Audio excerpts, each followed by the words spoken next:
Tilak ವರ್ಮರ ಆಟಂತೂ Mumbai Indians ಅತ್ಯಂತ ಅದ್ಭುತವಾಗಿ ಮೂಡಿಬಂದಿದೆ. ಇಲ್ಲಿಯೂ ವಿಶೇಷವಾಗಿ ಅದರಲ್ಲೂ ಪಂಜಾಬ್ ಇಂಡಿಯನ್ಸ್ ಇಲ್ಲಿ ಗೆಲ್ಲಬೇಕಾದಂಥ ಮ್ಯಾಚು ಗೆದ್ದಿರೋ ಹೋಪ್ಸ್ ಹೆಚ್ಚಾಗ್ತಾ ಇದ್ವು ಏನೋ. ಬಟ್ ಈಗ ಆಲ್ರೆಡಿ ಚೆನ್ನೈ.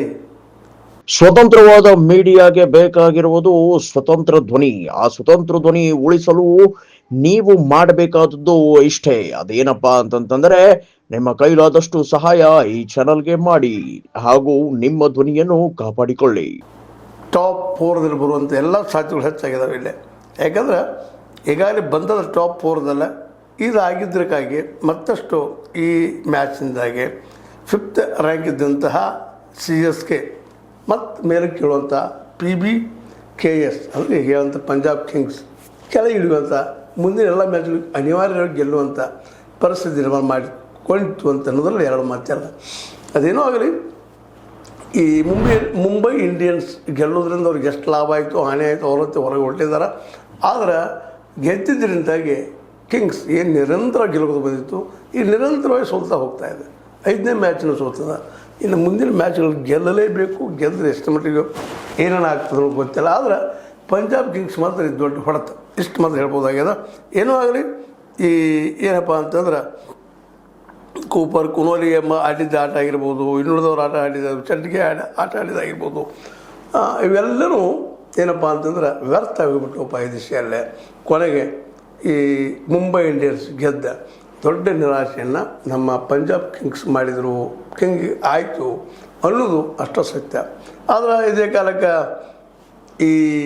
ಇವತ್ತು ಮತ್ತು ಪಂದ್ಯ ನಡೀತಾ ಇದೆ. ಅದರಲ್ಲೂ ಮುಖ್ಯವಾಗಿ CSK ಮತ್ತು ಅದ್ರ ವರ್ಸಸ್ ಯಾರಪ್ಪ ಅಂತಂದ್ರೆ CSK ವರ್ಸಸ್ ನಮ್ಮ ಲಕ್ನೋ ಸೂಪರ್ ಜಾಯಿಂಟ್ಸ್. ಅವರು ಅತ್ಯಂತ ಕೆಳಗಿದ್ದಂಥವ್ರು. ಮೋಸ್ಟ್ಲಿ ಅವ್ರಿಗೆ ಔಟ್ ಆಗಿದ್ದಾರೆ ಅವರು ಮುಂಬೈ ಇಂಡಿಯನ್ಸು. ಆದರೂ ಇವತ್ತಿನ ಪಂದ್ಯದಲ್ಲೇ ಸಪೋಸ್ ಏನಾದರೂ ಮತ್ತು ಅವ್ರು ಗೆದ್ದರೆ ಪಂಜಾಬ್ ಕಿಂಗ್ಸ್ ಮತ್ತಷ್ಟು ಹೋಪ್ಸ್ ಹೆಚ್ಚಾಗ್ತಾವೆ ಅನ್ನೋದ್ರಲ್ಲಿ ಎರಡು ಮಾತಿಲ್ಲ. ಆದರೆ ಏನಾಗ್ಬೋದು ಇವತ್ತಿಗೆ ಬಿಡುವಂಥ ವಿಷಯ. ಅದರಲ್ಲೂ ಮುಖ್ಯವಾಗಿ ಎರಡೂ ಟೀಮ್ಗಳು ಆ ರೀತಿ ಲೆಕ್ಕ ಹಾಕಿದರೆ ಎಲ್ಲರೂ ಒಳ್ಳೆ ಬ್ಯಾಟ್ಸ್ಮನ್ಗಳು ಬೌಲರ್ಗಳು ಎಲ್ಲ ಲೆಕ್ಕ ಹಾಕಿ ತೊಗೊಂಡಿದ್ದಾರೆ, ಅವ್ರನ್ನ ಆಯ್ಕೆ ಮಾಡ್ಕೊಂಡಿದ್ದಾರೆ. ಬ್ಯಾಲೆನ್ಸ್ ಟೀಮ್ ಅಂತ ನಾವು ಹೇಳಬೇಕಾಗ್ಯದ. ಆದರೆ ಇಲ್ಲೇನಾಗ್ಯದಪ್ಪ ಅಂತಂದ್ರೆ ಲಕ್ನೋ ಸೂಪರ್ ಜಾಯಿಂಟ್ಸ್ ಇದ್ದವ್ರು ಗೆದ್ದರು ಸಹಿತ ಏನಿಲ್ಲ. ಆದರೆ ಸೋತ್ರ ಚೆನ್ನೈಗೆ ಮತ್ತೆ ಟಾಪ್ 4ದಲ್ಲಿ ಹೋಗುವಂಥ ಒಂದು ಅವಕಾಶವು ಎಲ್ಲ ಸಾಧ್ಯತೆಗಳು ಇದ್ದಾವೆ. ಮುಂದಿನ ಪಂದ್ಯಗಳೆಲ್ಲ ಗೆಲ್ತಾ ಹೋಯ್ತಪ್ಪ ಅಂದ್ರೆ ನಮ್ಮ ಚೆನ್ನೈ ಸೂಪರ್ ಕಿಂಗ್ಸು ನಿಶ್ಚಿತವಾಗಿಯೂ ಈ ಸಲನೂ ಫೈನಲ್ಗೆ ಬಂದು ಏನು ಜಾದು ಆದರೂ ಯಾರು ಆಶ್ಚರ್ಯ ಪಡಬೇಕಾಗಿಲ್ಲ. ಯಾಕಂದ್ರೆ ಋತುರಾಜ್ ಆಗಿರ್ಬೋದು, ಒಳ್ಳೆ ಬ್ಯಾಟ್ಸ್ಮನ್ ಇದ್ದಾರೆ ಅವರೆಲ್ಲ ಚೆನ್ನೈ ಕಿಂಗ್ಸ್ದಲ್ಲೇ. ಅದೇ ಕಾಲಕ್ಕೆ ಇನ್ನುಳಿದ ಆಟಗಾರರು ಬ್ಯಾಟ್ಸ್ಮನ್ಗಳು ಮತ್ತು ಬಾಲಿಂಗು ಸಹಿತ ಅಡ್ಡಿ ಇಲ್ಲ. ಮ್ಯಾಚ್ ಎಂಟ್ರಿ ಆಗಿರ್ಬೋದು, ಸ್ಪಿನ್ನರ್ ನೂರ್ ಅಹಮದ್ ಆಗಿರ್ಬೋದು, ಇವರೆಲ್ಲರೂ ಒಂದು ಒಳ್ಳೆಯ ಆಟಗಳನ್ನ ಆಡುವಂಥವ್ರು ಇದ್ದಾರೆ. ಲಕ್ನೋ ತಂಡದಲ್ಲಿ ಏನೋ